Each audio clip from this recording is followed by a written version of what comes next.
I'm thrilled to have you in my kitchen. I'm so honored. Not because you're my congressman, but because you're my friend. And I like cooking with my friends. And I think, in fact, I know that cooking with people not only brings people together, but allows us to draw parallels to a lot of other things that are going on in our lives. And we've both been fighting very hard over the last nearly 2 years to help small businesses, most importantly, independent restaurants. Well, you know, in Congress, we make sausage in some way, shape, or form. Yes. Not very transparently. Right.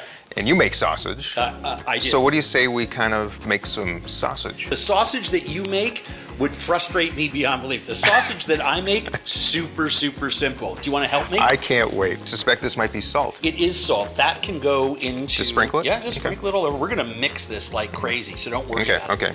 What's your next ingredient? My next ingredient will be pepper, because I recognize it. Fantastic. Now, this is freshly ground black pepper. Pepper and pork goes together like Fred Astaire and Ginger Rogers. This looks like crushed red pepper. There is, again, pork, pepper, orange zest, Interesting. the smoked paprika. I think you can start to smell how this sausage is going to taste. I do already. Yeah. So what's it like for a restaurant, average independent restaurant, during the best of times? Hard work, long days, long hours, daily struggle, and you're touching almost every piece of our cultural business life. It was always a tough business, but you didn't do it for the money. You did it because you were addicted to the feeling you got when you put a plate of something delicious down in front of someone. This is a casing that we're going to pump our sausage into. This is a standing mixer onto which I have placed a grinding attachment, taken out the grinding discs and put on the stuffing cone, right? So all we have to do is very carefully thread this on. Once you get to a certain point, it tends to just all happen quickly by itself, but the beginning is very, very tricky. You can't mess this up because you can always retie. We have more than enough skin for the amount of meat we're putting in there. Have you done this before? Spent weeks on YouTube and reading articles. So let's talk about restaurants. Sure.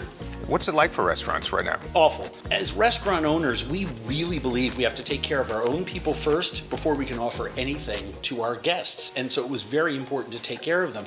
So we are nowhere near back to where we need to be. And that's why all these municipal, state, and federal programs designed to help restaurants out really need to be pushed forward on the agenda, because we're going to lose one of the biggest pieces of our economy. So, you know, I crafted the Paycheck Protection Program Flexibility Act, which helped modify the PPP, which was helpful.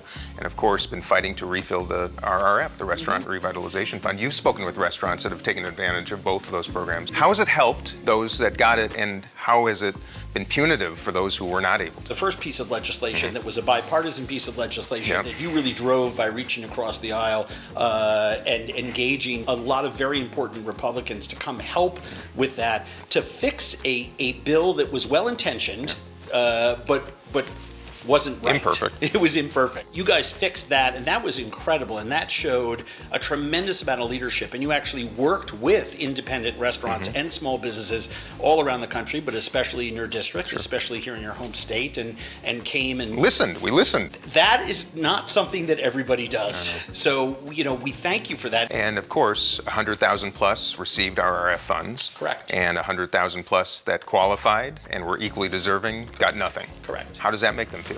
Why not me? Yeah. You know, where was I in line? And it inspired a lot of anger and resentment, because people don't understand how the system was set up. Everyone, independent accounting agencies, Office of Management and Budget even said, yes, the industry needs 114 to 120 billion dollars. We wound up getting 30, right? I think it's time to start to address in a very real way that everyone has agreed on what that number is in an industry where the vast majority of those dollars are going to go back into our economy. I think that is a crucial piece of this that people have to remember. This is not a gift. This is not a handout. It's an investment. It's an investment in people. Anyone who's a small business owner or even works in a small business, everyone understands it's about investing in people. So we have the first 2 links before we busted, and we're just going to put that in 210-degree water. Oh, you're just boiling. Okay. Well, and anything in the water, or just plain old water? Just plain old water. Okay. I'm just going to cook these, so I just have to sear it in a hot pan. If I put it all into a hot pan, it'll burst and explode. And we're gonna utz. Utz. That's another technical term. I'm sorry to throw all these heavy-duty cooking terms at you. You can smell the orange. Oh, I can. In there, and that's that orange chili black pepper thing. Now, I do recommend letting it rest. This is a very, very hot product, so I'm going to cut a few pieces. Okay. Just let them cool. I don't want you to have any accidents or get what is commonly referred to as pizza mouth. Pizza mouth. Oh yeah, when it burns. Always let your meat rest. A lot of those juices, even the sausage, will return. Even sausage needs to rest. Cheers. I'm going to go back to Washington and try my best to make sausage half that good in Congress.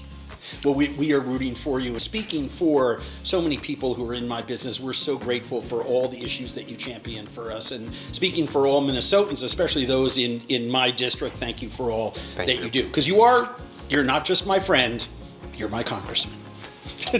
Love you, man. I love you too.